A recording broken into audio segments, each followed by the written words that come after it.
민수기 1장 1절에서 19절 말씀입니다.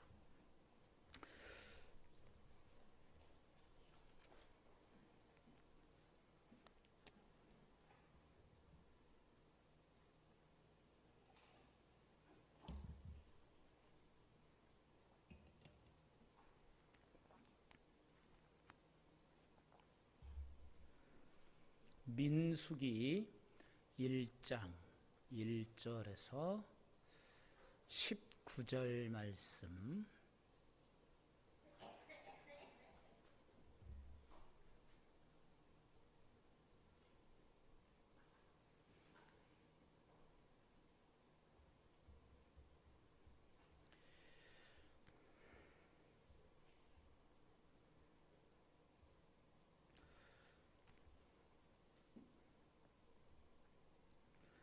찾으셨으면 우리 함께 한 목소리로 읽겠습니다.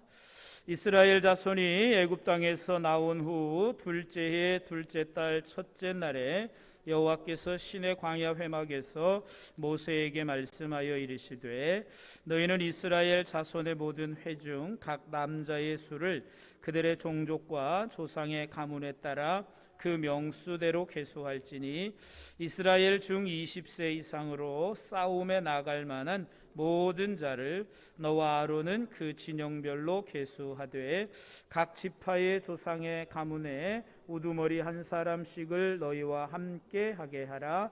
너희 파에서는 스데울의 아들 엘라스리요 시므온 지파에서는 수리삿대의 아들 슬루미엘이요 유다 지파에서는 암미나답의 아들 나손이요 이사갈 지파에서는 수알의 아들 느다넬이요 스불론 지파에서는 헬론의 아들 엘리압이요 요셉의 자손들 중 에브라임 지파에서는 암미우스의 아들 엘리사마요 므낫세 지파에서는 부다술의 아들 가말리엘이요 베냐민 지파에서는 기드오니의 아들 아비나니요 단 지파에서는 암미삿대의 아들 아히에셀이요 아셀 지파에서는 오그란의 아들 바기엘이요 갓 지파에서는 드우엘의 아들 엘리아삽이요 납달리 지파에서는 에난의 아들 아히라인이라 하시니 그들은 회중에서 부름을 받은 자요 그 조상 지파의 지휘관으로서 이스라엘 종족들의 우두머리라. 모세와 아론이 지명된 이 사람들을 데리고 둘째 달 첫째 날에 온 회중을 모으니 그들이 각 종족들과 조상의 가문에 따라 20세 이상인 남자의 이름을 자기 계통별로 신고하며 여호와께서 모세에게 명령하신 대로 그가 시내 광야에서 그들을 계수하였더라. 아멘. 할렐루야. 오늘도 이 저녁 주의 전에 오르신 여러분들 가운데 하나님의 크신 은혜가 함께 하시기를 주님의 이름으로 간절히 축원합니다. 명절들 잘 쉬셨습니까? 명절 그래도 코로나라고 해도 2년째 이러니까 자녀들도 안 가는 것도 불편하고 그래도 아마 많이들 다녀가신 것 같아요. 차가 많이 막혔다라고 하는 얘기를 들어보면 참 그래도 우리나라 명절은 명절이구나. 고향을 찾는 건 참 누구에게나 참 그게 그리운 일이고 고향을 찾는다는 건 또 참 설레는 그런 일이기도 할 것입니다. 영적으로도 마찬가지죠. 우리가 영적인 고향 하나님의 나라를 사모하는 것도 늘 설레는 마음으로 우리가 준비해야 된다는 것을 이 명절을 찾아 고향을 찾는 사람들의 모습을 보면서 우리가 또한 영적 교훈을 깨달을 수 있을 것입니다. 그래서 우리가 하나님의 나라에 가는 그날까지 또 우리가 오고 가는 것도 다 안전해야 되는 것처럼 하나님의 나라에 가는 그날까지 우리도 믿음의 선한 싸움을 잘 싸워서 바울이 고백하고 있는 것처럼 믿음의 선한 싸움을 다 싸우고 나면 하나님께서는 우리에게 의의 면류관을 예비해 주셨다라고 말씀하고 있는 것처럼 여러분들이 이 세상을 사는 동안에 의의 또 선한 싸움을 믿음의 선한 싸움을 잘 싸우셔서 승리할 수 있는 저와 여러분 모두가 다 되기를 주님의 이름으로 간절히 축원합니다. 오늘부터 우리가 이제 민수기의 말씀을 우리가 함께 은혜를 나눕니다. 그동안 이제 창세기, 출애굽기, 레위기에 있는 말씀을 통해서 통해서 함께 은혜를 나누었고, 오늘부터는 이제 매 수요일마다 이제 민수기에 있는 말씀을 우리가 함께 나누는데, 민수기는 총 36장으로 이제 쓰여져 있습니다. 모세의 오경 중에서 창세기 다음으로 많은 장을 차지하고 있는 것이 민수기입니다. 또 이제 또 그 절수로 그 출애굽기가 장으로 따지면 더 많고요. 절수로 따진다 그러면 창세기 다음으로 많은 절수를 차지하고 있는 것이 이 민수기라고 합니다. 그러니까 이 민수기는 모세오경에서도 우리가 어찌 보면 이 민수기가 다른 이 모세오경에 비해서 그냥 사람을 계수하고 또 이스라엘 지파를 계수하는, 또 이제 인구 조사를 하는 그러한 것 때문에 약간 좀 등한시할 수 있는 그런 책일 수도 있습니다. 실제적으로 그렇게 볼 수 있는 것 중에 하나가, 창세기에는 나름대로의 어떤 그러한 신학이 있어요. 창조에 관한 이야기, 그리고 이제 아브라함과의 그러한 언약들, 또 이제 그 믿음의 조상들, 그 다음에 이제 그 요셉을 통해서 하나님이 그 아브라함과의 언약을 지켜가는 그런 어떤 하나님의 이 창세기에도 보면 그런 구속사적인 역사들이 이 창세기에도 기록되어져 있단 말이죠. 그리고 출애굽기가 또 우리가 중요하게 여기는 것 중에 하나는, 출애굽은 애굽의 노예로부터 탈출했기 때문에 이 출애굽이 아주 드라마틱하고 또 흥미진진한 그러한 이야기들로 구성되어져 있기 때문에 출애굽기가 또 우리가 읽기에는 참 재미있습니다. 그러면서 우리가 그 전에 읽은 이 레위기에 보면 여기는 이제 제사 신학에 대해서 이야기하고 있죠. 하나님 앞에서 어떻게 우리가 5가지의 그러한 제사들을 또 거룩하게 사는 방법들, 이러한 것들을 이야기하고 있기 때문에 이 레위기는 이스라엘 백성들에게 있어서 매우 중요한 그러한 책이라 이렇게 또 볼 수가 있는 거죠. 출애굽기도 마찬가지예요. 애굽에서 탈출, 즉 해방, 즉 구원에 관한 이야기, 그리고 시내산에서 하나님과 맺었던 그러한 시내산 언약, 이런 어떤 그 중요한 신학적 주제들을 다루고 있기 때문에, 또 창세기나 출애굽기나 레위기는 많은 사람들이 레위기는 읽기가 힘들어서 그렇지, 이 레위기도 이스라엘 백성들에게 있어서 매우 중요한 그런 의미를 가지고 있는 책이다라고 하는 거예요.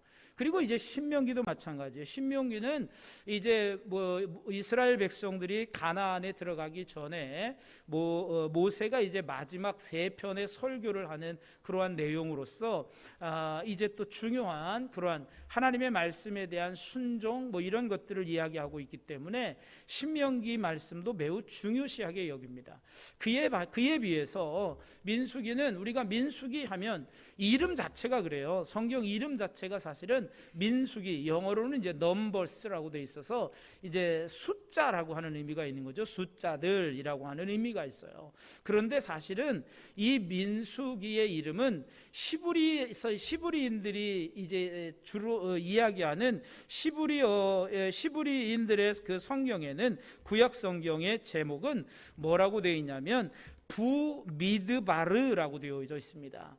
어디는 베미드바르라고 되어져 있고 부미드바르라고 하는 그런 이제 이름으로 쓰여져 있습니다. 그래서 부미드바르라고 하는 말은 광야에서라고 하는 말입니다. 그래서 광야에서의 일을 기록하고 있습니다. 그래서 이 민수기는요, 시간적으로 보면 창세기는 창조부터 이제 아브라함, 요셉까지 매우 긴 시간을 가지고 있어요. 그런데 출애굽기는 또 어디까지 있습니까? 출애굽은 애굽에서의 그 탈출로부터 시작해서 그들이 시내산에 이제 도착을 하게 되고, 시내산에서 장막을 칠 때까지, 즉 이제 그 다음 해에 제2년 1월 1일에 이제 성막이 세워지는데, 그때까지의 기간이에요. 그러니까 한 2년 조금 안 되는 그 기간인 거죠. 그리고 이제 레위기는 성막이 세워지고 난 이후에 제2년 1월 1일부터 시작해서 시내산의 출발일인 제2년 2월 20일까지, 그러니까 약 한 50일 정도, 그 정도의 이제 그 기간을 두고 기록한 것이 레위기입니다. 신명기는 그럼 어떨까요? 신명기는 모세가 마지막으로 가나안을 바라보면서 이제 자기도 들어가고 싶지만 들어가지 못하는 안타까움에 이스라엘 백성들에게 마지막 유언과도 같은 말씀을 하는 그러한 말씀으로서 이제 이 신명기는 며칠간의 내용을 담고 있는 것이 이 신명기서입니다. 그렇다면 이 민수기는 그럼 그 기간이 언제쯤 될까요? 이제 시내산 오늘 1장 1절 2절 말씀에 보면 이스라엘 자손이 애굽 땅에서 나온 후 둘째의 둘째 달 첫째 날에 여호와께서 시내 광야에서 회막에서 모세에게 말씀하여 이르시되, 이렇게 되어 있어요. 그러니까 둘째의 둘째 달 첫째 날부터 말씀하신 이 말씀이에요.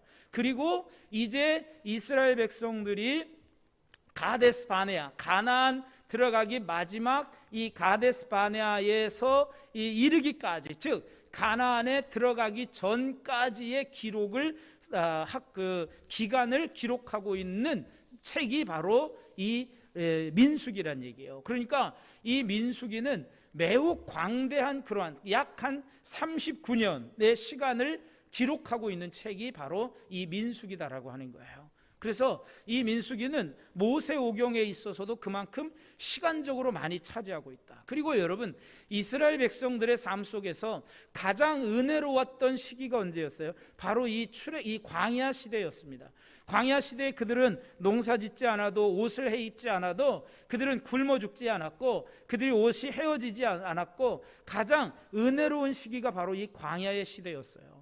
그러니까 이 민수기야말로 이스라엘 백성들에게 물론 짤막짤막하게 그러한 중요한 신학적 주제들을 다루고 있지만, 이 민수기는 또 그러다 보니까 이제 다른 성경들에 비해서 어떤 신학적인 주제를, 뚜렷한 신학적 주제를 가지고 있지 않기 때문에 다른 모세오경에 비해서 좀 소외된 책이라 이렇게 신학자들은 이야기하기도 합니다. 그러나 이 민수기가 그렇게 소외되는 책은 아닙니다. 어찌 보면 이 민수기는 오늘날 신앙생활하고 있는 우리들, 천국을 향하여, 천성을 향하여 나아가고 있는 성도들에게 주시는 가장 적합한 그런 하나님의 말씀이다라고 하는 거예요. 우리가 살아가는 지금 이 세상은 여러분 광야 시대를 살아가고 있는 거예요. 우리의 마지막 영적 가나안, 즉 새 예루살렘에 입성하기까지 우리는 광야의 삶을 살아가고 있는 거잖아요. 그러니까 이 민수기는 오늘날 우리에게 주시는 그런 하나님의 말씀과도 같다라고 하는 이야기예요. 그렇다면 이 민수기는 오늘 모세에게 하나님께서 명령하시기를 이스라엘의 지파들을 12지파별로 이제 오늘 1절에서 19절까지 읽었는데 1절에서 19절 말씀까지 보면 이스라엘의 각 지파의 우두머리, 즉 두령들, 지도자들을 세워서 각 지파의 그 사람들을 계수하라는 거예요. 그런데 이건 이스라엘 백성들 전체 인구를 조사했다라고 하기보다는 3절에 보면 이스라엘 중 20세 이상으로 싸움에 나갈 만한 모든 자를 너와 아론은 그 진영별로 계수하라, 이렇게 말씀하고 있습니다.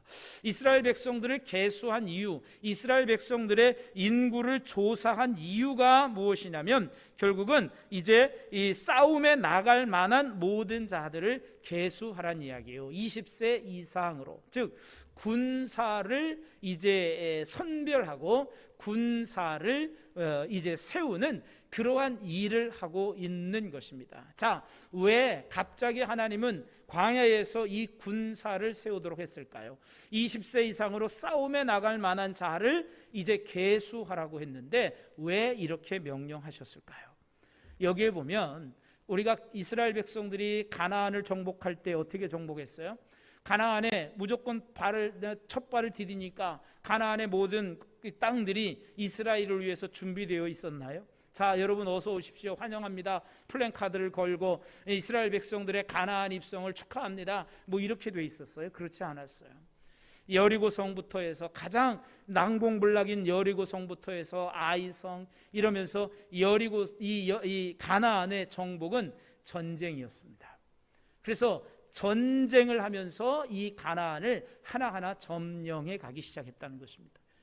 그런 의미에서 보면 하나님은 이미 이 가나안의 백성들과의 전쟁을 염두에 두시고 이 싸움에 나갈 만한 자, 20세 이상으로 싸움에 나갈 만한 자들을 계수하라 말씀하셨던 거예요. 그래서 20절 이하에서부터 보면 이제 쭉 보니까 20절 이하에서 46절 말씀까지 보면 각 지파별로 쭉 계수한 인구가 나오는데 이 12지파별로 계수한 인구가 얼마냐면 60만 3,550명이었다 이렇게 말씀하고 있습니다. 상당히 많은 그러한 수이죠. 60만 3,550명. 우리나라 군대가 지금 얼마나 되나요? 우리나라 군대도 한 60만 정도 되죠. 60만 군사 되죠. 아마 그렇게 제가 알고 있어요. 그러니까 이 이스라엘 백성들이 20세 이상으로 싸움에 나갈 만한 자를 계수한 인구가 사람의 수가 60만 3,550명. 그러니까 우리나라의 군사 수와도 같다 이렇게 볼 수가 있어요. 상당히 많은 거죠. 많은 군사를 모집하고 있는 것입니다. 그러니까 이 가나안의 정복을 위하여 하나님은 이 가나안 정복 싸움을 위하여 군사들을 모집하도록 했던 거예요. 그런 거 보면 여러분, 하나님께서 이스라엘 백성을 인도하실 때에 이 이스라엘 백성들이 광야에서 우리가 알듯이 40년을 광야에서 살았는데, 여러분 이스라엘 백성들을 하나님은 처음부터 40년을 광야에서 우리나라 말로 뺑뺑이 돌리려고 하시려고 하는 계획은 아니었다는 거예요. 신명기에 보면 출애굽부터 시작해서 이 가데스 바네아까지가 약 11일 거리예요. 11일간의 거리라 이렇게 얘기해요. 그러니까 지금 여기 시내산에서 출발하면서부터 가데스 바네아까지는 불과 얼마 되지 않는 거리예요. 그러니까 이스라엘 백성들은 머지않아 그들이 이제 가나안에 정착하게 되면 싸움을 해야 됐어요. 그러니까 하나님은 여기서 지금 싸움에 나갈 만한 자를 계수하고 있는 거예요. 그런데 왜 하나님은 이스라엘 백성들을 왜 40년 동안 광야 생활을 하게 하셨을까? 그것은 우리가 나중에 보겠지만 민수기 13장 14장에 보면 정탐꾼 사건을 통해서 알 수가 있습니다. 정탐꾼 사건을 통해서 이스라엘 백성들이 불순종한 사건이 나옵니다. 그래서 결국은 하나님께서는 그 이스라엘 백성들을 40년 동안 광야 생활을 하게 만들었어요. 왜?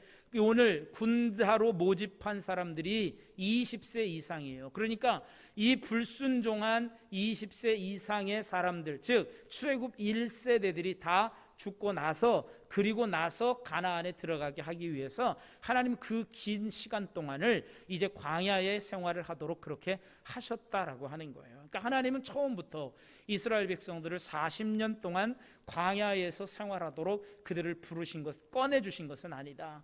곧바로 지금 이스라엘 백성들은 가나안에 가서 싸움을 해야 했기 때문에 오늘 이 군사를 모집하고 있는 것이다. 자, 그렇다면 이 민수기 1장을 우리가 보면서 우리가 생각할 수 있는 건 결국 뭐냐면, 우리도 마찬가지예요. 이스라엘 백성들이 애굽에서 나왔어요. 하나님의 구원함을 받았어요. 그리고 구원과 함께, 구원과 동시에, 구원받음과 동시에 하나님의 백성으로서 살아가야 돼요. 하나님은 이스라엘 백성들을 애굽에서 나오게 하실 때 모세를 통해서 바로에게 전하게 하신 말씀이 뭐예요? 너희는 내 백성으로 하여금 광야에서 나가서 나에게 예배하게 하라, 이렇게 말씀하셨어요. 그리고 우리가 출애굽기나 레위기를 통해서 하나님이 계속해서 이스라엘 백성들에게 강조했던 내용이 뭡니까? 너는 내 백성, 나는 너희의 하나님이라고 하는 말씀이었습니다. 너희는 내 백성이고 나는 너희의 하나님이다 라고 하는 이야기를 계속 하셨단 말이죠. 그러니까 하나님께서는 우리 구원받은 우리들도 우리가 바로 하나님의 백성이고 하나님은 바로 우리의 하나님이시기에 우리가 구원받은 자로서 구원받은 이후에 어떠한 삶을 살아가야 되느냐라고 하는 것을 레위기에 이어서 이 민수기에서도 이 군사를 모집하는 이 이야기를 통해서도 우리에게 말씀하고 계신 거예요. 레위기에서는 아주 굵게 말했어요. 내가 거룩하니 너희도 거룩하라. 제사 이야기를 하면서 내가 거룩하니 너희도 거룩한 삶을 살아라, 정결한 삶을 살아라 라고 말씀하셨어요. 그리고 하나님은 이 민수기를 통해서 이제 이스라엘 백성들 가나안의 정복 전쟁에 나갈 싸울 수 있는 이 병사들, 군사들을 모집하면서 이 전쟁에서 싸워야 하는 그러한 이스라엘 백성들의 삶을 이야기하고 있는 거예요. 그렇다면 오늘 우리도 마찬가지예요. 구원받은 이후의 삶은, 우리가 살아가는 삶은 영적 전쟁터라고 하는 거예요. 그래서 우리는 영적 싸움을 하는 영적 십자가의 군사로서의 삶을 살아가야 한다는 것을 우리에게 말씀하고 있다라고 하는 거예요. 그래서 하나님은 이 민수기에서 괜히 이스라엘 민족들을 계수하라고 숫자를 세라고 하신 게 아니에요. 싸움에 나갈 만한 자를 조사하라고 그랬어요. 그러니까 영적 싸움을 위한, 가나안의 정복 전쟁을 위한 싸움을 위해서 군사를 만들었어요. 세웠어요. 그것처럼 우리도 오늘날 우리가 살아가는 이 삶의 자리는 바로 영적 전쟁터이고, 구원받은 우리는 하나님의 군사가 되어서 영적 전쟁을 싸워야 하는 그러한 상태가 오늘 우리 믿음의 사람들의 모습이다라고 하는 거예요. 우리가 살아가는 우리의 삶의 현장은 얼마나 우리를 유혹하고 미혹하는 것들이 많습니까?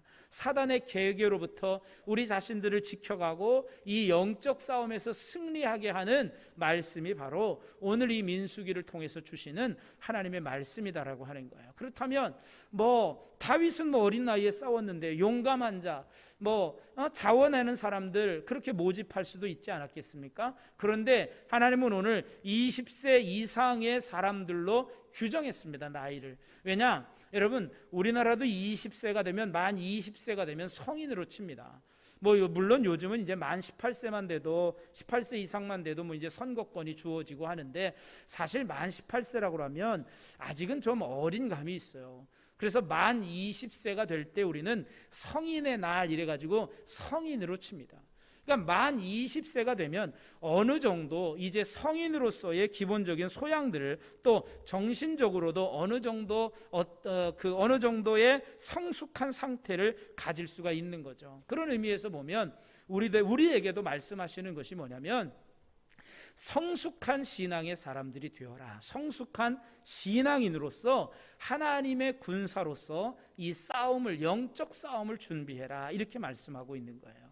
그냥 우리가 세상을 그냥 흐지부지, 또 세상을 그냥 되는 대로 그렇게 막 사는 게 아니라 우리 자신들의 그러한 정체성을 분명히 알아야 하고, 우리가 살아가는 이 삶의 현장이 어떠하다는 것을 우리는 분명히 알아야 돼요. 그래서 우리는 하나님의 은혜로 구원받고 하나님의 자녀가 되었으면 이제 우리에게 중요한 사명이 주어지는데, 그것은 뭐냐면 하나님의 군사가 되었다는 거예요. 그래서 영적 군사로, 십자가의 군사로 이 땅에서 믿음으로 승리하는 삶을 살아가야 된다라고 하는 것입니다. 이것이 오늘 민수기 1장을 통해서 하나님이 이 싸움에 나갈 만한 자를 세우시고 조사하는 그러한 내용이다라고 말씀하고 있습니다. 그래서 이제 유다 지파로부터 해서 쭉 이제 나오고 있는데, 그 다음에 이제 47절 이하에 보면 레위인들은 계수하지 말라고 그래요. 왜냐?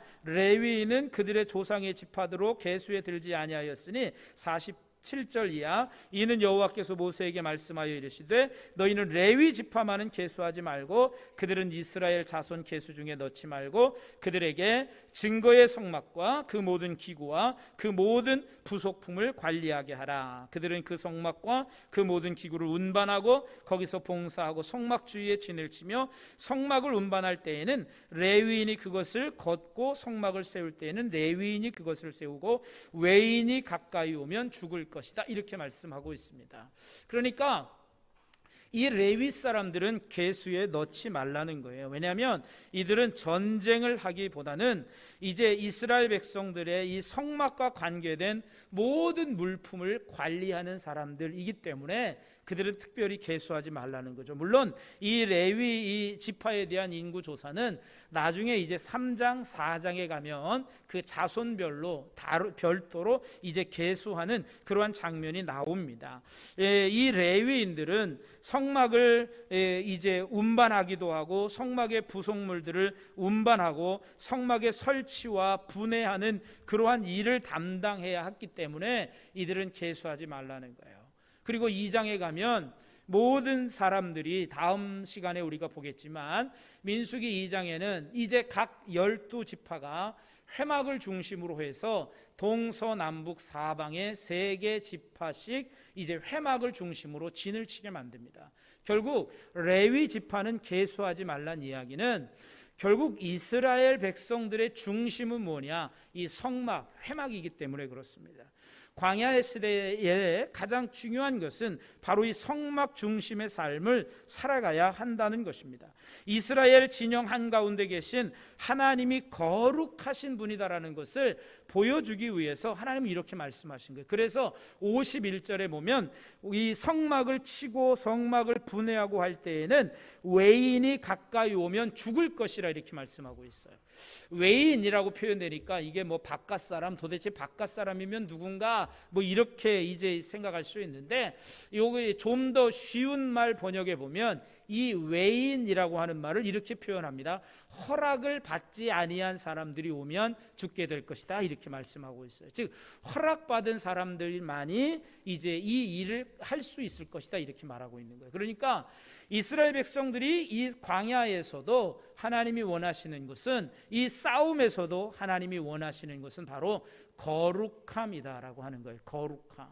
그래서 이스라엘 백성들이 가나안 정복 전쟁을 하는 가운데 있어서도 중요한 것은 바로 하나님이 말씀하시는 이 거룩함을 유지하는 것이다. 그래서 하나님은 51절 말씀에서 이제 하나님이 거룩하신 분이다라고 하는 것을 말씀해 주고 있는 거예요. 그래서 이스라엘은 언제나 하나님이 이런 분이다라고 하는 것을 그들의 머릿속에 늘 항상 염두에 두고 있어야만 했습니다. 이스라엘이 승리하기 위해서는 반드시 하나님과 함께 할 수 있도록 자신들의 거룩을 유지해야만 했다라고 하는 거죠. 결국에는 여러분, 이스라엘 백성들의 힘은 군대에 있는 것이 아니라 하나님의 이 장막, 성막에 있다는 것을 말씀해 주고 있는 거예요. 왜? 하나님의 성막, 이 회막은 하나님의 임재를 상징하잖아요. 그래서 하나님은 이스라엘과 함께 하신다는 의미예요. 그렇기 때문에 이스라엘의 진짜 힘은 군사력이 아니라 하나님과 동행하는 것, 그것이 이스라엘 백성들의 진짜 힘의 근원이라는 걸 말씀해 주고 있는 거예요.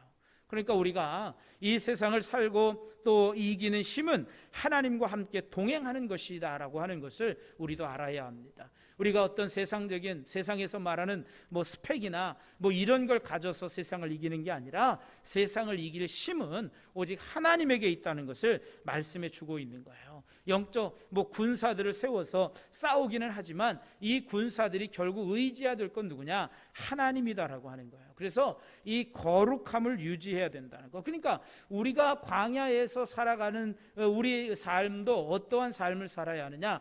날마다 하나님의 백성으로서 레위기에서 이어지고 있는 그 거룩함을 유지해 나가면서 우리가 살아가는 이 영적 전쟁터에서 승리해야 된다는 거예요. 거룩함을 유지해 가는 것만이 또한 승리의 비결이라는 것을 우리에게 말씀해 주고 있는 거예요.